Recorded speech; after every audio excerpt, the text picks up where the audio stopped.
our family values in this area, what we would, as Jesus followers, what we think God and Scripture and Jesus would speak when it comes to behavior in certain aspects of our life.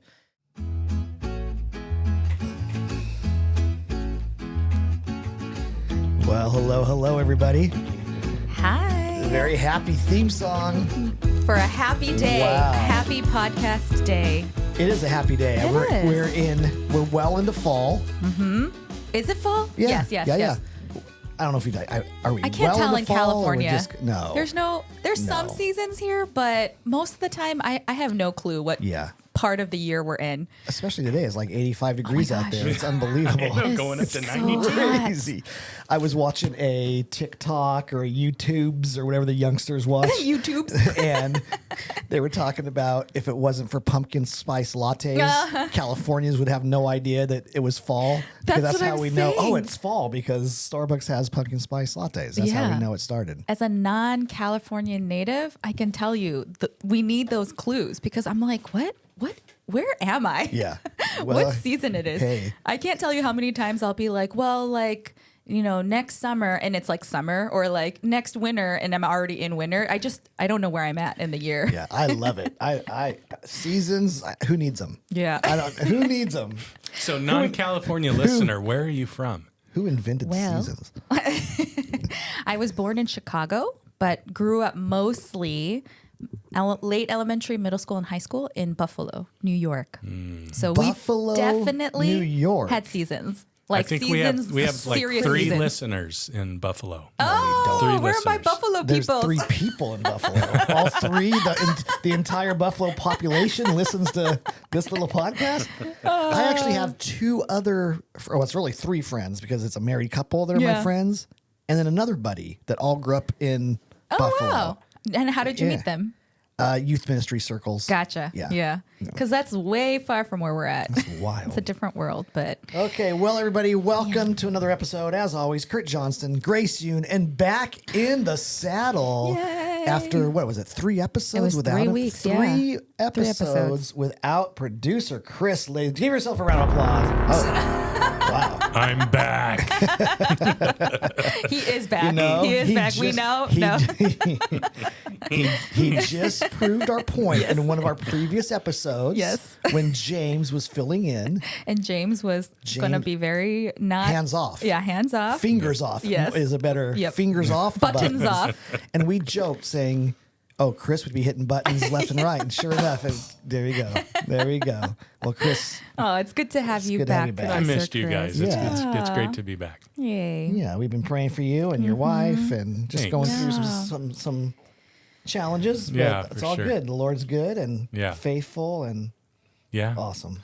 Yep. All part of life, right? Yeah, all part of life. Yeah. That's for sure. Boy, oh boy. Well, everybody, we are jumping into a brand new series today, and we are going to, I was going to say lighten the topic. I don't know if it's any lighter, but the last 3 episodes were a little bit, I would say, kind of on the heavier side when we're talking about mental health and how we navigate those moments with our kids and our adolescent age children.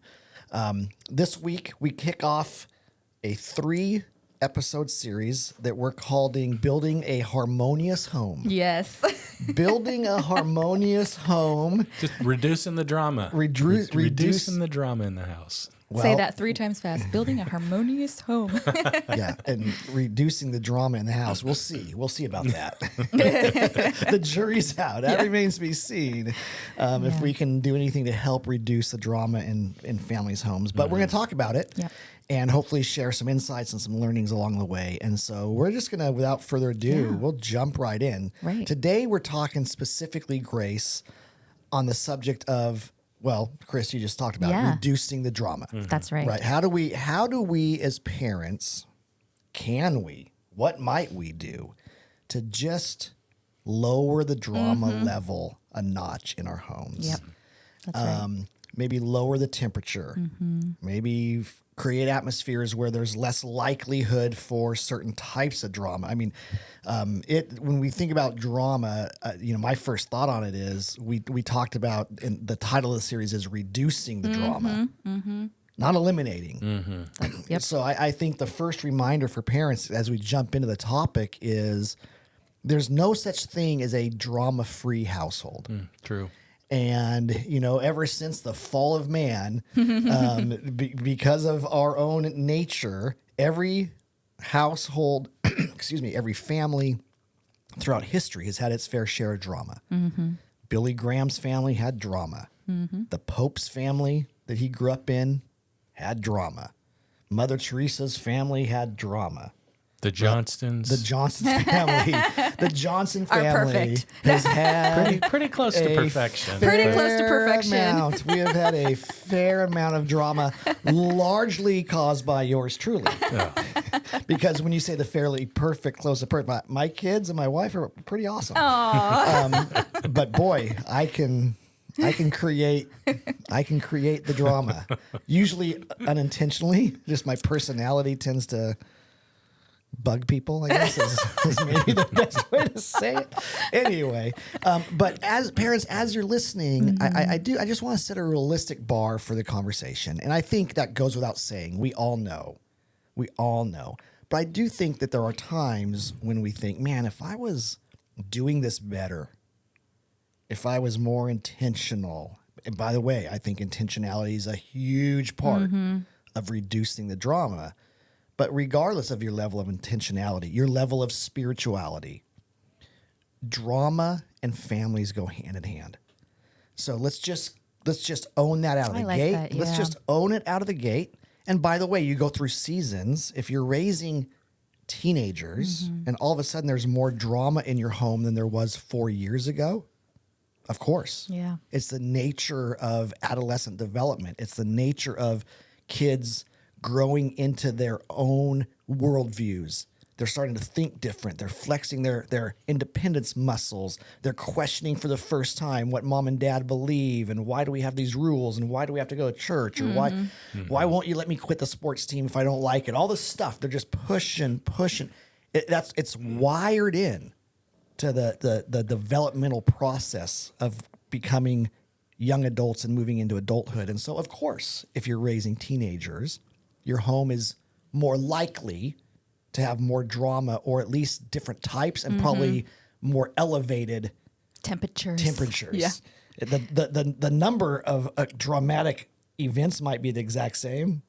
The temperature is intensity of it, yeah. intensity is way higher in adolescence. So we're just going to talk a little bit about that. So Grace, what are some of your thoughts? You're in the middle of this with two, we would call them early adolescent daughters. One of them. Yes, One. for sure. I know. She definitely is at 11. And then I have an 8-year-old who's still very much a child. Yeah, still elementary vibe going on. But thank you for that intro, Kurt. I think that's really encouraging. It may seem like, okay, that's just an assumed thing, but we didn't title this Eliminate Drama, and it is Reduce Drama. And that does help take a little bit of the pressure off. So one thing parents could also think about is paying attention to the context. And I think sometimes it's super easy to just get laser focused on the issue that spawned the argument or the thing that's causing the drama or the teenager who said a snarky comment. And then you just get honed in on that. Like, how could you say that to me? I am your mother.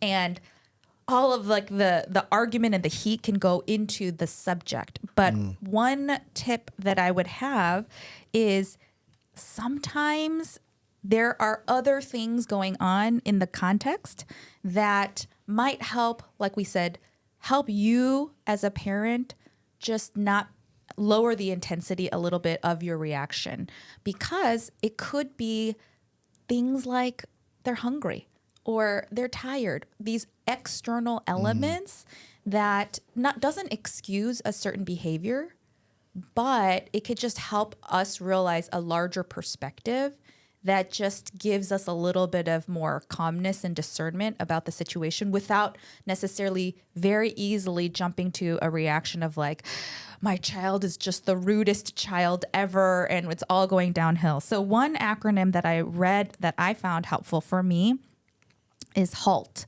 HALT. And it's just a check. It's like halt before you freak out as a parent. Just halt. And then check these 4 letters. H for hungry. is anyone just hungry? Because sometimes just, we all know hangry, that term. Yes. Maybe that actually might just solve a lot of things. Might just need a Snicker bar. Those commercials. Anyone in a Snicker bar? Are they Is there some agitation going on? Is there something else that triggered like some stress? Yep. L for lonely. Maybe someone's just feeling a little bit like off, something emotional, something sad. Or even unseen, unheard. Yes. That's aspects of feeling a little bit lonely. Right. Like some unmet need. Yeah. And then T, are we just tired? Sometimes you just need to sleep it off and that's it. So again, like I'm not saying there aren't real issues or arguments or behaviors that you shouldn't address as a parent and just excuse away because you're hungry. Because we do need to learn, and kids do need to learn how to handle these states in a kind way, even if you are feeling that, and adults too. But it's more just maybe as a parent, we can help pick and choose our battles more. So like one quick example is we went hiking with our family recently, and towards the end, Karis was getting a little like, she said a couple comments that I was like, that was really rude, and as a mom, I feel really disrespected. Yep. And I could have, and other times I quite do it. How can, you don't do that? Like go into lecture mode, which is my right as a mom. I can do that. Yep. But I also know, and she had those flush pink cheeks, and Karis is like very cranky when she's hot. And so I was like, okay, she's hot. Like that behavior wasn't the best, but am I going to choose this time to like really like hone in on that? And like, is this the opportunity to be like, you don't do this? And Yep. That's going to elevate, that's going to intensify things. And sure enough, air conditioning, she was great. She's fine. She actually even apologized. Like she was like totally like, once her body temperature went out of the sun, she was fine. Right. And so again, it's just increasing our awareness of these external factors can help lower the temperature. Well, you're touching on a funny thing, a source of conflict in my house. When my son was in junior high, maybe even early high school, he would do something or not do something or say the wrong thing, whatever. He would, there would be conflict arising, and he would oftentimes, in my mind, he would give me an excuse.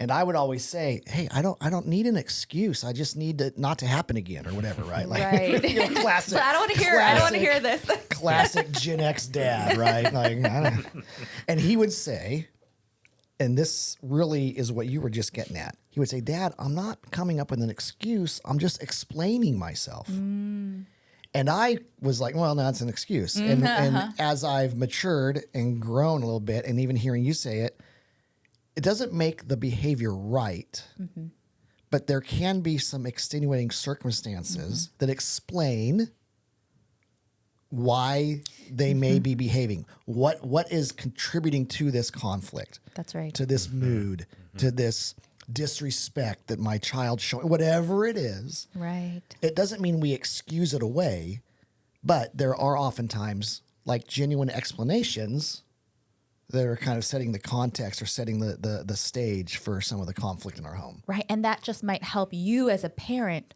lower your temperature. Right. It's like, okay. Yeah. It's not, she doesn't hate me. Right. She's just hot right now. Sure. We can talk about her behavior and better ways to handle, but I don't have to like freak out. Yeah. I can have a conversation with her later. Yep. Just that reminder. Well, one of the thoughts I had when we were thinking about this was almost setting the stage. I kind of did. Hey, there's no conflict-free home, but I would almost encourage parents to expect conflict. Just expect it, especially as you know things about your children. You know that Karis gets grumpy when it's hot. If you know that, and you choose to take a family hike in 90-degree weather. That is so good. Then you can go, hey, so you know true. what? We're going to do this. And hey, Sam, your husband, hey, Sam, we can probably expect Karis to act up a little really bit. good At some point, she's going to overheat. Yeah. Right. And she's going to melt down.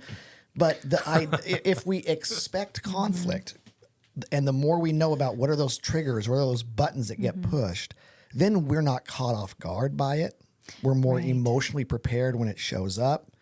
My wife and I took our grandkids to this city-sponsored truck show. They just had all the trash trucks, the fire trucks, the ambulance, all these things out in a strip mall parking lot. And we did so during nap time, which, like, dun, dun, dun. Yep. And so, but we knew, and it was hot. So we just knew, like, tired and hot. The stage is set. The stage is set, right? And so we expect, and so when you expect it, then you can be more prepared for it when it shows up. Yeah. One other thought real quick on this, and then we'll kind of let you wrap us up, Grace. And it's just part 1 of 3. Yes. So we've got time to unpack this. But my other thing that I would say is I would encourage parents to ask this question. How often is the conflict in your home the result of unclear expectations or a changing target of the rules? Oftentimes, when we're not clear about this is how we treat each other. These are our family values, the things that we've talked about in the past.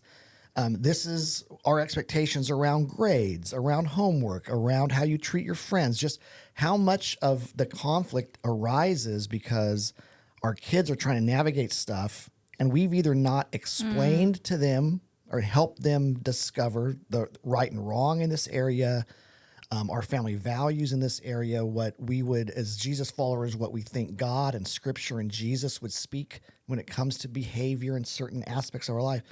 Well, of course they're going to get it wrong, right? They're just young minds trying to figure it out, and they're going to get it wrong all the time. And then we kind of overreact. Well, why would you think that? Well, I thought that because you've never helped me think about it. So I just thought about it on my own. Well, why would you do that? Well, I did it because I don't know. I didn't even know there was another way. I didn't know there was another option or whatever, because we're not talking to our kids about stuff. So I would just encourage parents to ask yourselves, like, how much of the responsibility is on you when our kids do things that cause drama.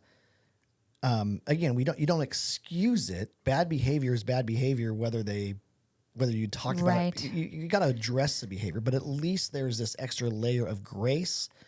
And I think going back to the intentionality idea, we can be intentional in how we're raising our kids and our expectations and our values and right and wrong, so that when drama comes up, we have like a true north that we can point to and say, hey guys, remember A, B, C, D, E, the stuff that we've talked about in the past. When it does come up. And also, I do think when you do have some true north, some things that your kids understand to be expectations, and just kind of like the Johnston way, the Yoon way, right? The Reed way, it helps them preemptively maybe make some better decisions and respond maybe a little bit better than they would if they were kind of just figuring it out on their own. Yeah, that is so good. And I think it's such a important truth to just hone in on, which is, I think one thing that you said that really struck out to me is, with expectations, it's so easy to just make assumptions that everyone's on the same page. And then that will elevate drama and fight, because like you said, sometimes we just don't talk about it because we, to our perspective, think it's so obvious. Yes. Of course you should XYZ behave like this. Right. But you're absolutely right. A lot of the drama and tension can come because you are just not talking about the expectations and being on the same page. So that's a really great reminder.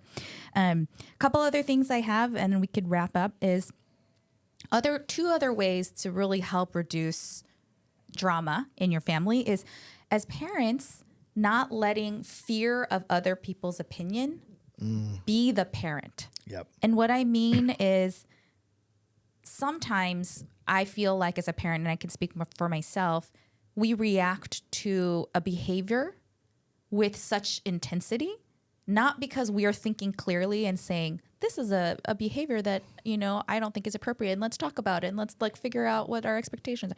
It's more of a reaction to some standard we place on ourselves that's based on a fear of judgment from somebody else. Yep. And that will intensify our reaction or clarity of thought. Right. And that will increase the drama versus reduce the drama.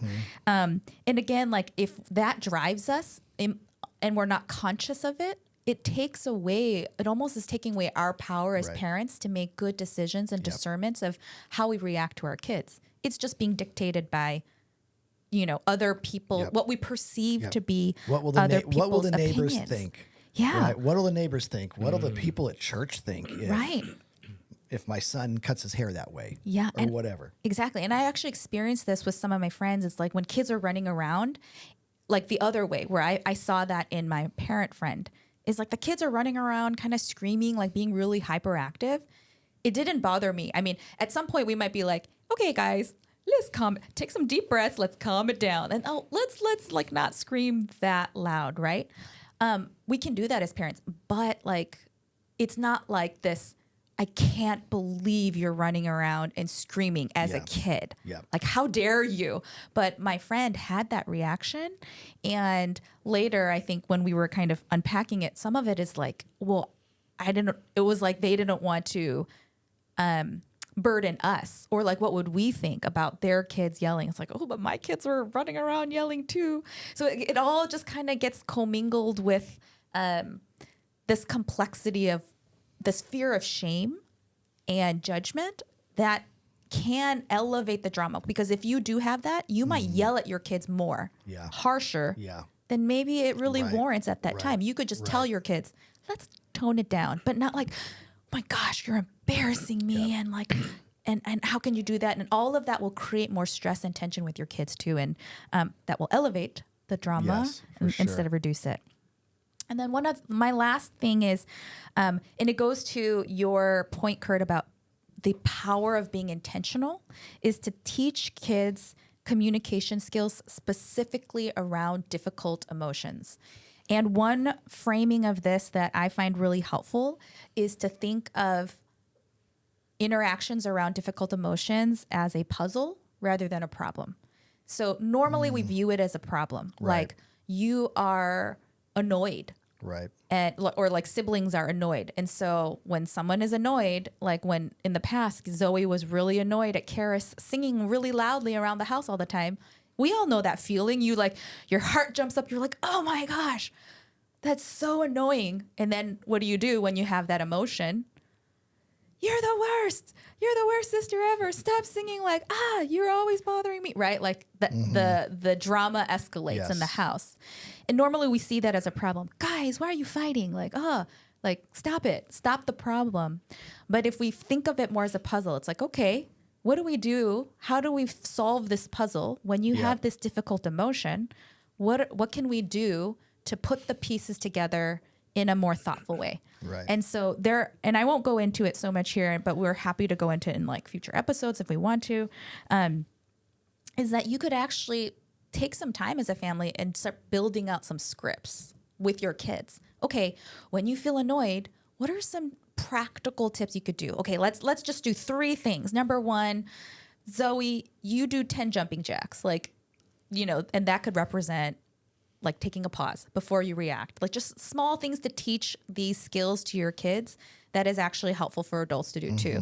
And number 2, let's give you some words that you can say in these situations. And instead of being like, you're the worst, like you're so annoying, maybe it's like, I have a request, or would you be willing to? And it seems like, okay, our little kid's really going to do that. Maybe not perfectly at the beginning, but that's what training is. You're training them, you're teaching them a script, and then you're practicing it over their development. It's like, okay, in this situation, if you say, I have a request, do you think you could not sing so loud, or, or sometimes you bring in a parent. The third could be like, and we'll help like come up with, we'll solve this puzzle together. And we did that. Like in this case, we said, Karis, okay, in the shower, you could sing, but when you're you guys share a bedroom. So when you're in the bedroom together and Zoe's reading, maybe not. Yep. So we kind of worked out a script, and it actually worked out really well. Like they still like had little annoyances, but there was a script for them to follow that they had some guidance, and that really did not eliminate the drama, but it did help reduce it and help us move forward in like a productive way. That's awesome. That's so good. And I just love the different perspectives, a different generation, for you versus me, not versus, but we grew up differently. Yeah. We parented our kids differently. our hope in this podcast would be to always give lots of ideas, Yes. lots of perspectives, and let you, the listener, kind of go, ooh, that would work in my family, or that would work in my family. Remember, the goal is really not to have homes that have complete harmony. That will Yes. never be the case. Right. The goal in raising kids is not to raise good kids. Right. It's not to raise good kids who always comply and never speak up for themselves, and they don't ever advocate for their because they want to keep this harmonious home. That's not the goal. That's not the goal. Is to have healthy homes, specifically where we are raising our children to be interdependent, lifelong followers of Jesus who want to make a kingdom impact, and that can happen even in homes that have disharmony at times. That's right. Praise God for that, because that's every single home. So, hey, listeners, hopefully this week you got a few of our thoughts, something you can grab onto, and we will talk 2 more episodes about this. Yes. So we'll keep going. We'll see you next time around. Bye, everybody.